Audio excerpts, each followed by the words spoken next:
Okay, let's dive into something incredibly practical today, something many of you have asked about. Daily habits for actually improving your English conversation fluency. Exactly. We've pulled together insights from a stack of sources you shared, specifically those focusing on concrete day-to-day techniques for speaking English more fluently and confidently. Yeah, it's easy to get lost in theory, right? Yeah. So the goal here is to cut through the noise and find the most impactful strategies. Our mission for this deep dive is to go through these materials, pull out those essential actions, and figure out exactly how you, listening right now, can weave them into your daily life. And importantly, this isn't about overwhelming study plans. Forget that. No, definitely not. This is about identifying simple, consistent actions that build real, usable fluency day by day. Okay, so where do we start? What's the foundational idea from these sources? Well, it really starts with a fundamental shift in mindset. It's less about studying English in that traditional sense, poring over grammar rules, memorizing massive vocabulary lists. Right, the textbook approach. Exactly. It's much more about actively using the language, getting it out there. That makes so much sense. You can learn all the theory, but the skill only develops through practice, through doing. Precisely. So the materials really emphasize that fluent speakers aren't necessarily the ones who know every single rule, but they are the ones who practice daily. Even when it's uncomfortable, like with mistakes or feeling shy. Especially then, that's part of it. The crucial mindset isn't waiting until you feel ready or perfect. That day might never come. The perfection trap. Totally. It's understanding that practice creates readiness. The sources stress, I don't need to be perfect, I just need to practice every day. If you wait for perfection, you simply might never start speaking. Okay, so if daily practice is the absolute key, what's the smallest, most fundamental action recommended to just get started? It's almost ridiculously simple, but incredibly powerful, according to these sources. Say at least one thing in English out loud every single day. Just one thing, like talking to yourself. Yes, exactly. To yourself, to your pet, to the wall. It doesn't actually matter who hears it initially. Huh. Simple sentences like what? Things like, I'm making coffee, or today's cloudy, maybe. I have a meeting at 9. Okay. This tiny act builds the habit of producing English sound. It breaks the inertia, and starts training your mouth and brain to work together. Bit like how a baby learns by just vocalizing simple sounds repeatedly. Right, it's about building that physical and mental connection first. I like that. It grounds the practice. That grounding habit makes sense. But beyond that bare minimum, do the sources offer a more structured approach? Maybe for someone who can dedicate a little specific time. They absolutely do. Several sources outline a highly effective yet surprisingly short daily routine, often suggesting just 10 minutes. Okay, 10 minutes sounds very manageable for most people. What does that look like? It's typically broken into 3 distinct parts. The first 3 minutes are dedicated to listen and shadow. Shadowing. Okay, this technique comes up a lot in language learning circles. Remind us how it works based on these sources. Right. So you find a short piece of audio or video, could be a YouTube clip, a podcast snippet, even a line from a show on Netflix. Okay. You play just one sentence, then you pause it and immediately repeat that sentence out loud. The key is trying to mimic the original speaker's tone, their rhythm, the pronunciation, the whole sound. And why do the sources call this such a game changer? That's a strong term. Because it works on multiple levels at once, levels that traditional study often misses. You're not just passively hearing words, you're actively engaging your mouth muscles to produce the sounds and patterns of real spoken English. The physical part again? Yes. You start picking up the natural flow, the reductions, like hearing and saying gonna instead of going to, and the intonation, the music of the language in a way that just listening doesn't achieve. It trains your ear and your mouth simultaneously. That connection between listening and speaking muscle memory. Yeah, that seems critical. Okay, so that's 3 minutes of shadowing short clips. What's next in the 10-minute plan? For the next 3 minutes, the sources suggest you retell in your own words. Retell, meaning You take the short segment you just listened to and shadowed, and you try to describe what you heard or what the speaker was saying, but using your own vocabulary and sentence structures. Okay. So instead of just mimicking, you're processing the meaning and then reproducing the idea using your current English ability. Exactly right. It forces your brain to actively construct sentences to retrieve vocabulary. Could you give an example? Sure. So if the original audio said something like, I'm absolutely thrilled about this new project starting next week, your retelling might be simpler, like, she said she was really happy about the new project, or she talked about a project she's excited about. Got it. It solidifies your understanding and activates your own speaking mechanism. Precisely. Okay, so 3 minutes shadowing, 3 minutes retelling. Yeah. That brings us to 6 minutes. What fills the final 4 minutes of this 10-minute routine? This is the most personal and maybe the most important part for fluency building. Talk about your day. Just talk. Yeah. Out loud. Yep. For the last 4 minutes, simply speak in English about anything that comes to mind, what you did this morning, your plans for the rest of the day, how you're feeling, maybe something you did yesterday. So everyday stuff like, I woke up early and made some coffee, or I have a lot of work today, maybe I'm feeling a bit tired, but I'm focused, things like that. Exactly, those kinds of things. And the absolute key here, stressed repeatedly in the sources, is doing this every single day. That consistency, again, why is that so paramount for this specific exercise? Because, these sources argue, this regular personal speaking practice is what trains your brain to stop defaulting to translation from your native language. To actually start thinking in English. That's the goal. It builds fluency at that deeper cognitive level, not just reciting, but generating thoughts in English. All right, that 10-minute routine sounds really practical. We've covered the mindset shift and this structured daily practice. What about building the actual language, blocks the vocabulary and phrases you need? It can't just be about memorizing random dictionary lists, right? Absolutely not. That's a common trap. The sources make a very strong case that you need the right kind of language. The right kind, meaning? Meaning the words and, more importantly, the phrases that people actually use in everyday normal conversation, not just formal or obscure words. Okay, so how do you build that specific vocabulary effectively? Their suggested daily habit here is beautifully simple, almost deceptively so. Learn and actively try to use just 3 useful phrases every single day. Only 3. That feels almost too small to make a difference. That's the magic of it, apparently. It's manageable. And manageable leads to consistency, which we know is key. That's right. And the focus is on useful phrases. The sources highlight things common in real conversations, not stuffy textbook examples. Things like, I'm just chillin', meaning, relaxing. Right, very common. Or, can I ask you something, as a natural way to start a question politely, or even just, that makes sense, to show you understand someone. Real conversational glue. Okay, I get the idea of finding useful phrases, but how do you make sure those 3 phrases actually stick? Just reading them isn't enough. No, definitely not. The practice routine they recommend is pretty straightforward. First, just say the phrase aloud several times, get your mouth used to it. Okay. Second, try to make 2 or 3 different sentences using that phrase. Put it in context. Actively using it. Yes. And third, crucially, make a conscious effort to actually use it in a real conversation if the opportunity arises that day. Or, if not, maybe just write it down in an email or a message, or even just in a journal entry. So integrate it somehow. Exactly.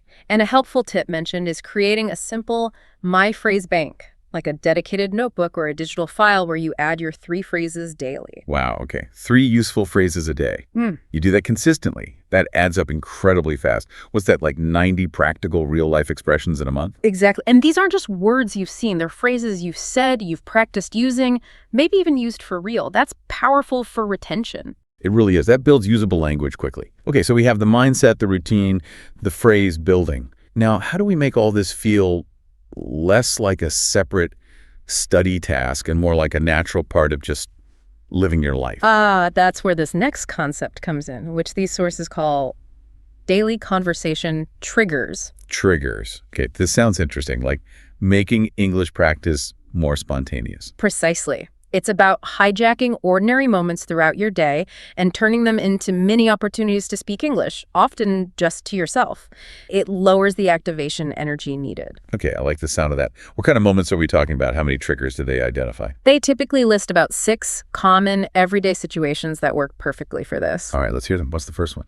First up, your morning routine. As you're getting ready, brushing teeth, making breakfast, getting dressed, just narrate what you're doing or thinking, but in English. Simple stuff like, okay, time to brush my teeth, or what should I wear today? Maybe, I hope the traffic isn't too bad this morning. That kind of internal monologue. Exactly that. Simple, low-pressure, internal chatter. Starting the day in English. Okay, easy enough. What's trigger number 2? Social media or checking the news, you see an interesting headline, a surprising post, whatever. Instead of just scrolling past, maybe read it aloud quickly and give a short reaction in English. Like, wow, that's unexpected, or, I'm not sure I agree with that. Just a quick verbal reaction? Yep, just reacting out loud makes it active. Trigger number 3, Okay. eating time. Lunch, dinner, a snack. Describe your food as you're eating it. Seriously. Like, this coffee is really hot, or I'm having a sandwich for lunch. This tastes delicious. Exactly like that. Again, it's simple description practice, connecting the language to your immediate sensory experience. Sounds silly, maybe, but it works. Okay, connecting language to the real world. And what about when you're out and about? That's trigger number 4, walking or commuting. Use that time to talk about what you observe around you. So things like, look at that big tree over there, or, wow, there are a lot of people on the train today. Oh, it looks like it's starting to rain. Perfect examples. Observing and describing the world using English. Okay, number 5. This connects back to your other learning. Reading or listening practice.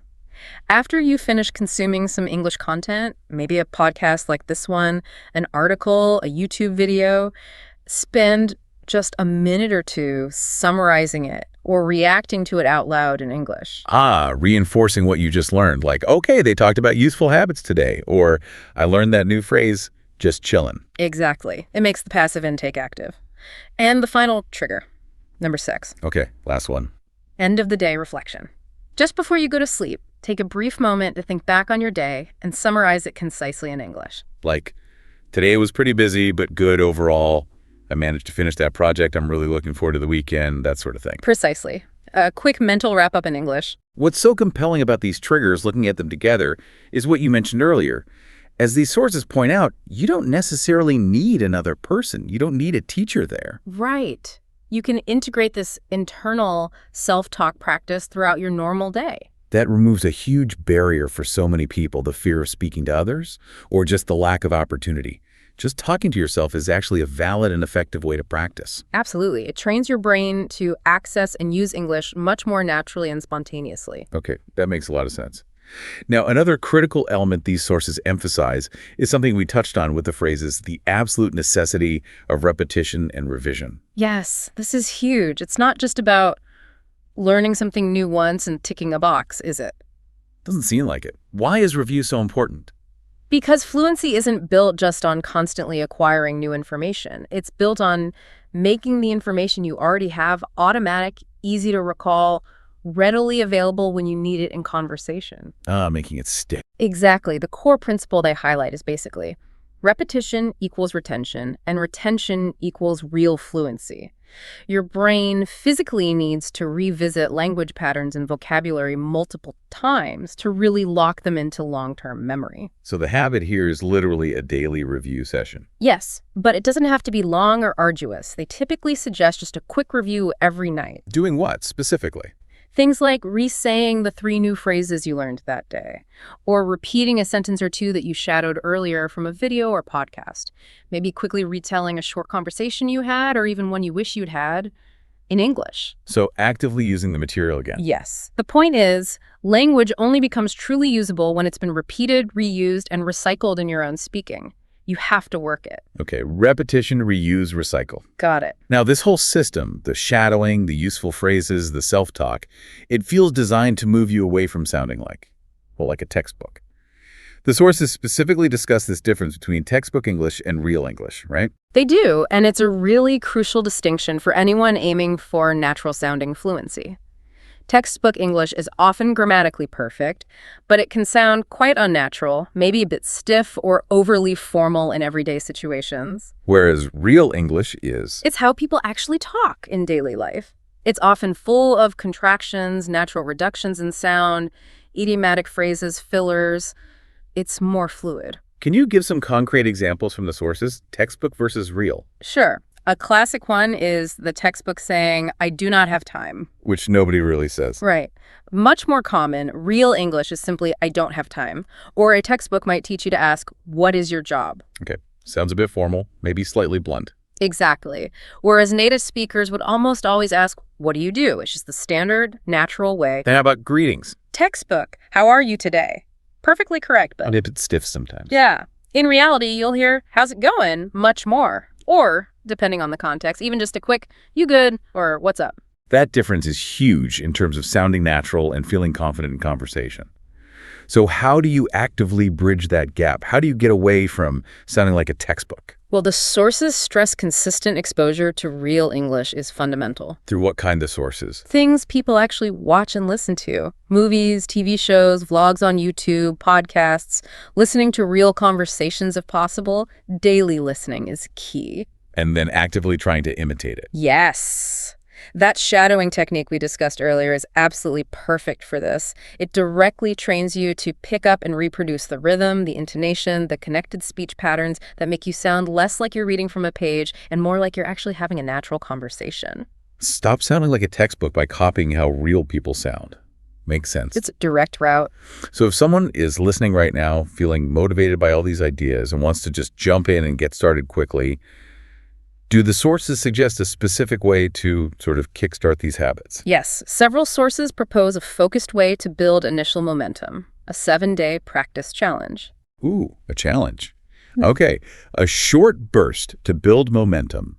What does that involve on a daily basis? It's pretty straightforward. For 7 consecutive days, you commit to doing 4 specific actions each day. Okay, what are they? 1, learn 3 genuinely useful phrases that we discussed. 2, speak for about 5 minutes just about your day, using that part of the 10-minute routine idea. Got it. Phrases and talking about your day. What else? 3, shadow 5 real-life sentences, just 5 from maybe a TV show, a movie clip, or a YouTube video. Okay, focus shadowing. And number 4. 4, consciously use at least one of those daily conversation triggers we talked about, like narrating your morning routine or reacting to a news headline. So 3 phrases, 5 minutes talking about your day, shadow 5 sentences, use 1 trigger. Yeah. Every day for a week. That's the challenge. And the sources suggest that just doing those 4 things consistently for 7 days can significantly boost your confidence and really help solidify the habit loop. It seems like a really concentrated way to experience the power of this whole system quickly. Exactly. It gets you over the initial hump. You know, listening to all this, it really brings home the core message that seems to run through all these different sources we looked at. What would you say is that central takeaway? I think it's that achieving fluency, real conversational ability, it doesn't necessarily require having perfect grammar from day one. It doesn't absolutely require an expensive teacher or even necessarily living abroad, although those things can help. So what is the essential ingredient then? It boils down to consistent daily action, showing up. Just show up every day, do the small practice, even when you don't feel like it, and just keep going. Pretty much. Speak English every day, even if it's just 1 sentence to yourself at the beginning. Use the real phrases you hear people using. Make mistakes. View them not as failures, but just as feedback, opportunities to learn. And keep going. Keep going. Language isn't really something you finish learning, like a subject in school. It's something you live. It's a skill you build. And every single act of speaking, every repetition, every time you try out a new phrase, that is tangible progress. It truly does boil down to the power of these simple, repeatable daily habits. They don't feel like massive, overwhelming steps individually. No, not at all. But stacked up day after day, week after week, they create profound change. What's fascinating is how these techniques, when you put them together, form a kind of system that integrates practice into your life without demanding huge chunks of time or feeling like a chore. That seems to be the goal, making it sustainable. So here is something for you, our listener, to consider based on everything we've explored today. If consistency is truly the secret weapon for fluency, as these sources suggest, Right. what is the smallest possible daily action from everything we've discussed?